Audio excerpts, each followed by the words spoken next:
केन्द्र रे पुणी उठिला स्वतंत्र फोकस राज्यर मान्यता दाबी।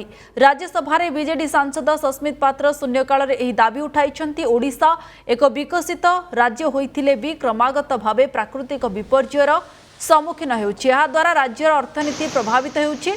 तेणु स्वतंत्र फोकस राज्य मान्यता जरिया केन्द्र योजना रे आर्थिक सहायतार हार परिवर्तन करने को दाबी करिसेंती सस्मित। प्राकृतिक विपर्यय दिनरू राज्य को 60-40 बदल में 90-10 हार रे 3 वर्ष पई केंद्रीय अनुदान प्रदान करा जाऊ। वर्तमान केंद्रीय प्रवर्तित और केंद्रीय योजना रे केंद्र 60 और राज्य 40% व्यवहार बहन करुछंती।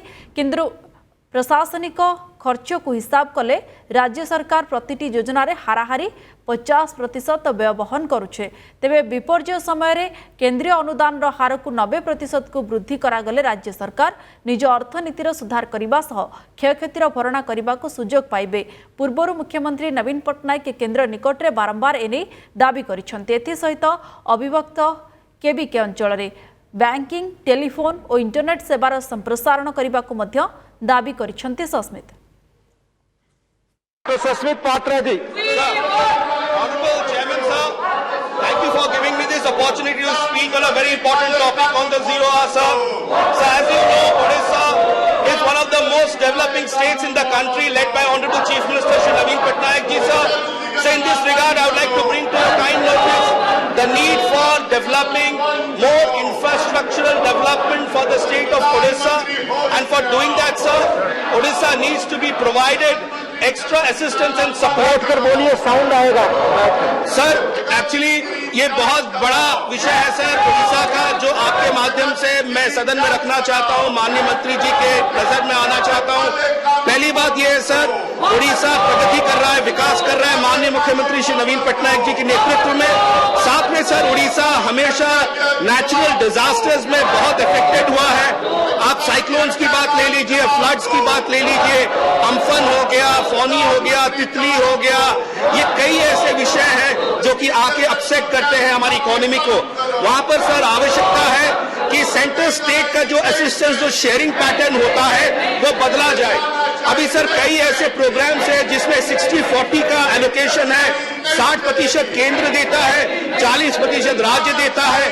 अगर एडमिनिस्ट्रेटिव कॉस्ट को जोड़ दिया जाए, लगभग 50% का भाग आता है, शेयरिंग का पैटर्न आता है सर। इसलिए सर हमारे माननीय मुख्यमंत्री श्री नवीन पटनायक जी ने एक गुजारिश करी थी केंद्र सरकार को कई बार कि उड़ीसा जैसे राज्य है उनको स्पेशल फोकस स्टेट का दर्जा दिया जाए, और जब कोई नेचुरल डिजास्टर आके अफेक्ट करता है, वो नेचुरल डिजास्टर अफेक्ट करने की वजह से at least for the first 3 years, पहले 3 सालों के लिए सर जो सेंटर स्टेट का शेयरिंग है उसको बदला जाए 90% और 10% में।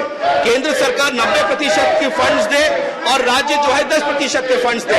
इससे सर इंफ्रास्ट्रक्चरल डेवलपमेंट में तेजी आएगी, बढ़ोतरी आएगी। सर आप जानते हैं ऐसे कई इलाके हैं उड़ीसा में, जैसे केबीके रीजन है, कलाहंडी, बोलांगीर और कोरापुट का रीजन है, जहाँ पे कनेक्टिविटी की इश्यूज है, वहाँ पे बैंकिंग डेंसिटी की आवश्यकता है, वहाँ पे टेलीकॉम डेंसिटी की आवश्यकता है, वहाँ पे इंटरनेट डेंसिटी की आवश्यकता है सर।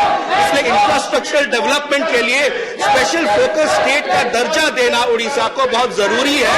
और मैं आशा करता हूं कि जो मेरे नेता माननीय मुख्यमंत्री श्री नवीन पटनायक जी ने हमेशा एम्फोसिस करा है कि जो नेचुरल डिजास्टर फेसिंग स्टेट्स हैं उनके ऊपर ये स्पेशल फोकस स्टेट दिया जाए ताकि इंफ्रास्ट्रक्चर डेवलपमेंट हो पाए। मैं आपसे इल्तिजा करता हूं, आशा करता हूं कि सरकार इसको गंभीरता से लेगी और उड़ीसा जैसे राज्य हैं उनको इंफ्रास्ट्रक्चर डेवलपमेंट में सपोर्ट मिले, और नेचुरल डिजास्टर्स में जो अफेक्टेड है इस वजह से उनको सपोर्ट मिले और स्पेशल फोकस स्टेट का दर्जा मिले। ये मेरी मांग है आपके माध्यम से। आपने समय दिया, बहुत बहुत शुक्रिया, धन्यवाद।